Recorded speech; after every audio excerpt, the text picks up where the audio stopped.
guys. So tonight we're going to continue talking about solving systems of equations using substitution. Tonight and tomorrow we're talking about more difficult substitution equations. So let's just go ahead and get started here. Example 1. So the two equations we have for example 1 are 4x minus y is equal to negative 11 and y is equal to negative 1/2 x plus 2. And if I look at what makes this equation difficult, or the system difficult, is this fractional coefficient for x. Just adds a little bit of rigor to this question. But what's nice about this is here in the blue equation, I know that y is equal to negative 1/2 x plus 2. So y is already solved and isolated in the second equation. So I can tell then that I can go ahead and substitute whatever y is equal for, like here, negative 1/2 x plus 2, in for y in that first equation. So I'm going to just come over here, I'm going to start by rewriting this. I'm going to have 4x minus whatever y is equal to. In this case, it's negative 1/2 x plus 2 equals negative 11. A quick check just to make sure I've done the right thing here. So I see in this new equation I just wrote that I only have one variable, and it's x. That's indicating to me that I'm on the right track here. So I'm going to go ahead and I'm going to distribute that negative sign. So this is going to be negative 1 times negative half is just 1/2. So this is going to be plus 1/2 x. And then this is going to be minus 2 equals negative 11. I can combine my like terms here, and I'm going to have 4 and a half x minus 2 equals negative 11. Add 2 to both sides. And here I have 4 and 1/2 x is equal to negative 9. Now, some of you are probably thinking, what am I going to do next? What I'm going to do next is I'm going to change this 4 and 1/2 into an improper fraction. So this is going to be 9/2 x is equal to negative 9. And I'm going to multiply by the reciprocal, which is the same thing as dividing that fraction. Doing that to both sides here. And here I know these cancel, boom, boom, and these cancel. And I have x is equal to negative 9 over 1 times 2 over 9. These cancel. I'm left with a factor of just negative 1. So x is then just equal to negative 2. If I know then that x is equal to negative 2, I know that I have found, I'm going to put it up here, in my coordinate for my solution, the x value, which is negative 2. And then that means I need to find the y value. So I'm going to come back up to one of the original equations, and which one does it make sense for me to try to solve for y? Probably this blue one, believe it or not. So if I know that x is equal to negative 2, I'm going to start by saying, well, I know y is equal to negative 1/2 times x, but instead of x, I know that I think x should be negative 2 plus 2. Now why did I choose this second one? Because I know that when I take negative 1/2 times negative 2, or what is negative half of negative 2, that's just going to give me a 1. So y should be equal to 1 plus 2. And therefore y is equal to 3. Okay? So negative 2, 3 is the solution of our equations. If I wanted to, just like I did yesterday, and I'm not going to keep doing this in the examples, I could check by go ahead and substituting in negative 2 in for x and 3 in for y to both of the equations and find that it does work. In this case, that is what will happen. I would have, if I just think this one out loud, this would be negative 8 minus 3 is going to give me negative 11, and this one's going to be 1 plus 2 does equal 3. So both of those work there, and I know that this, just doing a quick mental check, works. Now example 2, you don't need to write this in your notebook, but we are going to go ahead and write all this out here. Whatever I write, again, you need to make sure you're writing in your notebook on that left-hand side. So example 2 says the New York Yankees and Cincinnati Reds together have won a total of 31 World Series. The Yankees have won 5.2 times as many as the Reds. How many World Series did each team win? We're going to start by saying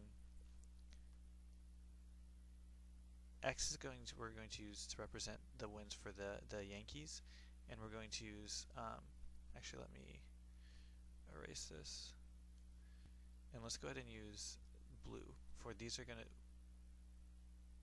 blue, going to be the number of times the Cincinnati Reds won. So let's start by defining our variables here. X is going to be the New York wins, and then our Y is going to be our Reds wins. Okay, and it says that together they've won a total of 31 World Series. Well, that means that if I add, so I take the X plus Y, so the number of wins for the Yankees plus the number of wins for the Reds, that's going to give me 31. And if that's the case, then I know that 5.2 times Y should be equal to X. So X is equal to 5.2 times the Y. That's saying that the Yankees have won 5.2 times as many as the Reds have. Alright. This one looks fairly straightforward because I already have X solved for in this, or isolated in the second equation, which means where I see the X up here, I'm just going to substitute in 5.2Y. I'm just going to do this in black since the blue and the red is going to get really confusing. I'm going to do it over here. So this is going to be, instead of having X, I'm going to have 5.2Y plus Y is equal to 31. And this is going to be then 6.2Y, because 5.2 plus 1 is 6.2, equals 31. You can divide both sides by 6.2.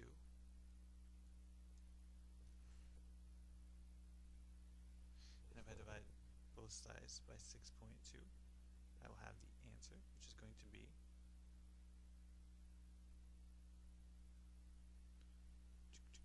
sorry, I clicked on the wrong thing.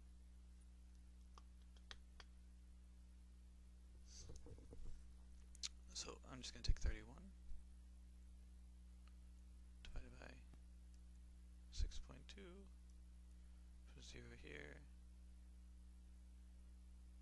62 isn't going to 31. 62, that's going to 10 5 times.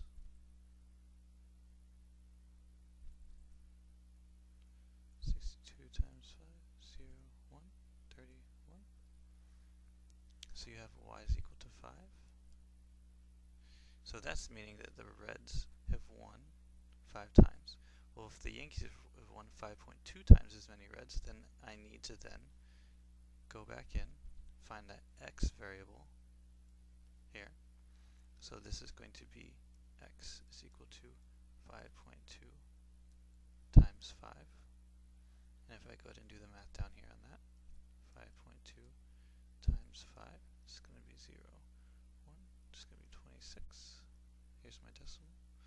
So X is equal to 26 times. And you find that I get an ordered pair here where I have 26 and 5. Well, if I think about that, this is an X value and this is a Y value. We said that X is the number of New York wins. So New York has won 26 times, and Y was the number of Reds wins. So the Reds have won 5 times. The answer here is 26 and 5, where, and we have to write this out, the Yankees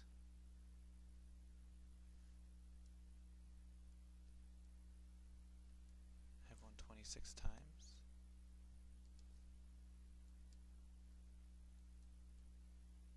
The Reds have won 5 times. Okay? It's the Yankees and the Reds. So our steps then for substitution look like this. We need to make sure, and you're writing this in your notebook with me, that we solve one of the equations for X or Y.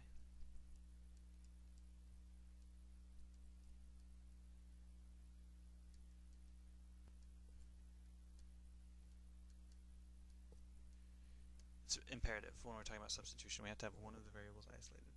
And then we substitute it into the other equation. We substitute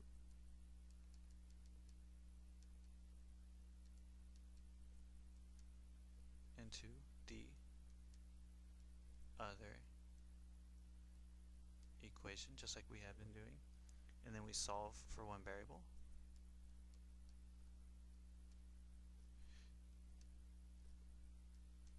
whichever one that happens to be. We solve for the variable, and then we substitute in to find the other variable. So then we substitute.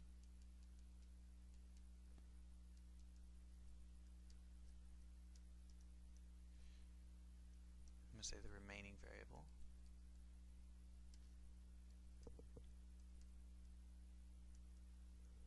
And then the last one is to write our answer as a coordinate point.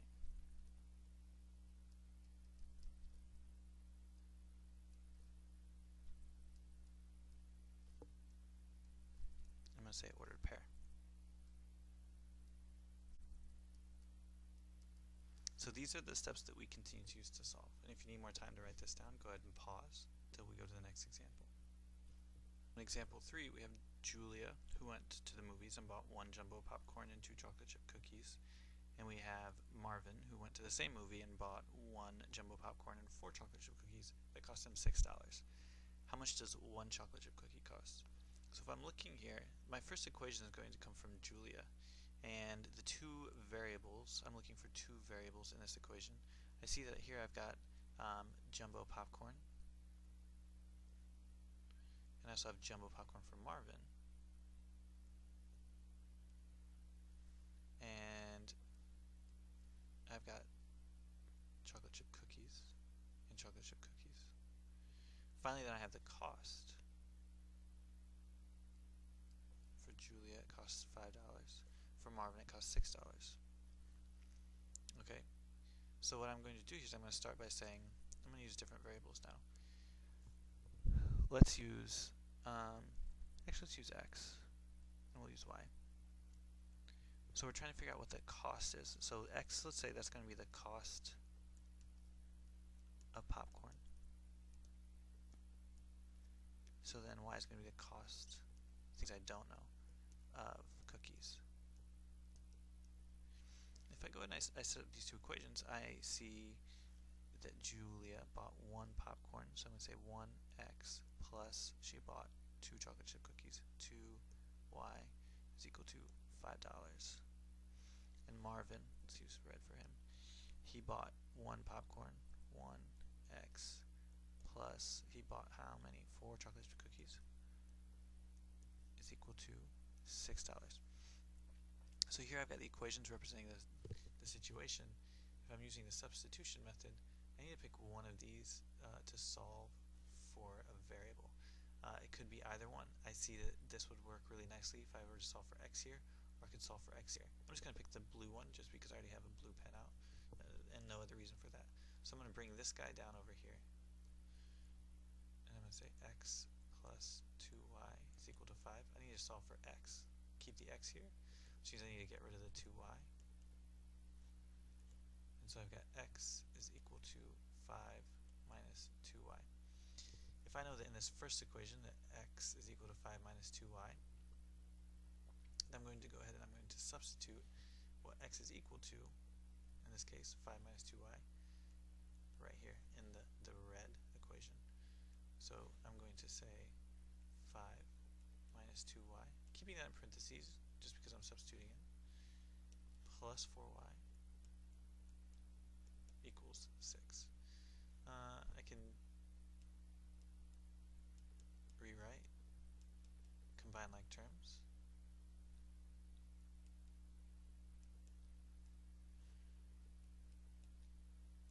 Isolate y.